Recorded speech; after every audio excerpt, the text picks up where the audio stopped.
চল বন্ধু, আলু আর পেঁয়াজের সাথে দেখা করতে অনেক দেরি হয়ে গেছে। একদম ঠিক, ওরা নিশ্চয়ই আমাদের আসার অপেক্ষায় আছে। পথটা কত সুন্দর, তাই না? ওরা নিশ্চয়ই আমার আসার অপেক্ষায় আছে।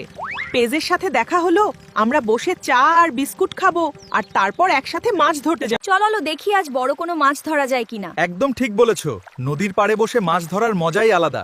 চলো আমরা মনোযোগ দিয়ে অপেক্ষা করি। আরে দেখ, একটা কত বড় পাঙ্গাস মাছ পেয়েছি। সত্যি দারুণ তো।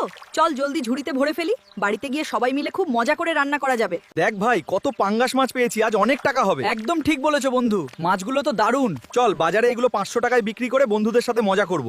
এই মাছগুলো খুব টাটকা, মাত্র 500 টাকায় নিয়ে যান। হ্যাঁ, একদম ঠিক শুনেছেন, এত ভালো মাছ আর কোথাও পাবেন না। আজই কিনে নিন। মাছগুলো 500 টাকায় বিক্রি হয়ে গেল, একদম টাকা। চল এবার বাড়ি ফিরে যাই, আজ আমাদের দিনটা দারুণ কাট। এরকম আরো দারুণ ভিডিও পেতে আমাদের চ্যানেলটাকে অবশ্যই সাবস্ক্রাইব করে নাও। আর হ্যাঁ, ভিডিওটিতে একটি লাইক দিতে একদম ভুলো না, তোমাদের সাপোর্ট আমাদের জন্য অনেক জরুরি।